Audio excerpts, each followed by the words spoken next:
தமிழ் நண்பர்கள் அனைவருக்கும் வணக்கம். அக்னிச்சிறகு சேனல் சார்பாக இந்த வீடியோவுக்கு உங்களை அன்புடன் வரவேற்பது நான் உங்கள் கௌசி. கார்த்திக் ரேவதி சீரியலுடைய அடுத்த எபிசோடுக்கான ப்ரோமோ என்ன அப்படின்றத பார்க்கலாம்.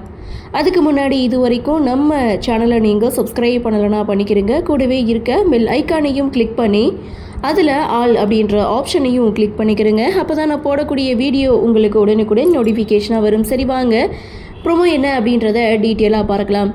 எபிசோடை பொறுத்த வரைக்கும் ரேவதி கிட்ட மாயா பேசுகிறாங்க. சந்தேகம் அப்படின்ற ஒரு விதையை ரேவதி மனசில் விதைக்கிறாங்க. அதாவது இந்த கல்யாணம் நல்லபடியாக நடக்குமா அப்படின்ற சந்தேகம் எனக்கு இருக்குது. ஏன்னா டிரைவரோட நடவடிக்கை சரியில்லை. எங்கள் 2 பேரையும் இணைச்சி தப்பாக அவர் புரளி கட்டி விட்டுட்ருக்காரு. அதையும் உங்கள் அம்மா நம்பிட்டுருக்காங்க. ஸோ இதனால் இந்த கல்யாணம் நல்லபடியாக நடக்குமான்னு எனக்கு தெரியலை அப்படின்னு மாயா ரேவதி கிட்ட பேசுகிறாங்க. ரேவதியும் யோசிக்கிறாங்க. ஆனால் அப்படிலாம் நடக்க வாய்ப்பில்லை. தாலி கட்டிக்க போகிறவனா என் கழுத்தில் யார் தாலி கட்டணும் கட்டக்கூடாதுன்னு நான் தான் முடிவு பண்ணணும். நீங்கள் ஒன்றும் கவலைப்படாதீங்க, எனக்கு நிறைய கமிட்மெண்ட்லாம் இருக்குது. ஸோ மகேஷ் என் கழுத்தில் தாலி கட்டினா தான் சரி வரும்னு சொல்லிட்டு இங்கே ரேவதி மாயாவை சமாதானப்படுத்தி அனுப்புகிறாங்க. நங்கூரத்தை நச்சுன்னு போட்டாச்சு அப்படின்ற சந்தோஷத்தோட மாயாவும் அங்கேருந்து போக ரேவதி ஒரு பக்கம் நடக்கிற எல்லா விஷயத்தையும் நினச்சி பார்க்க ஆரம்பிச்சிட்டாங்க. அதாவது யோசிக்க ஆரம்பிச்சிட்டாங்க. இன்னொரு பக்கம் அந்த நர்ஸை கூட்டிகிட்டு வரேன்னு சொல்லிட்டு போன கார்த்தி அந்த நர்ஸை வீட்லேயே போய் மீட் பண்ணுறாங்க.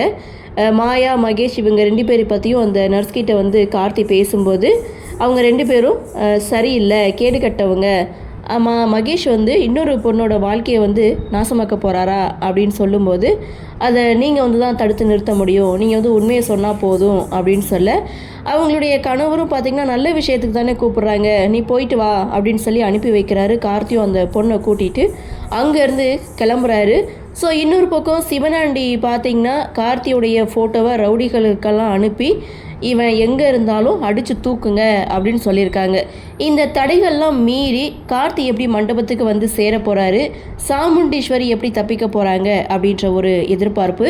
கண்டிப்பாக ரேவதி இந்த கல்யாணத்துக்கு சம்மதம் சொல்லலை அப்படின்னா ராஜராஜன் தான் பொண்ணுக்கிட்ட கார்த்தி யார் அப்படின்ற உண்மையை சொல்ல வாய்ப்பு இருக்குது.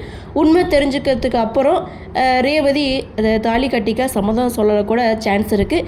என்ன நடக்குது, என்ன மாதிரியான சுவாரஸ்யத்தோடு கதைக்குள்ள நகர்வாக கொண்டு வராங்க அப்படின்றத நாமளும் பொறுத்திருந்து பார்க்கலாம். இந்த ப்ரோமோ பற்றினா உங்களுடைய கருத்தை வழக்கம் போல் கமெண்ட் செக்ஷனில் பதிவு பண்ணுங்கள். இந்த வீடியோ உங்களுக்கு பிடிச்சிருந்தால் லைக் பண்ணுங்கள், ஷேர் பண்ணுங்கள், மறக்காமல் நம்ம சேனலை சப்ஸ்கிரைப் பண்ணிக்கிறீங்கன்னு சொல்லி இந்த வீடியோவிலிருந்து விடைபெறுகிறேன். நன்றி, வணக்கம்.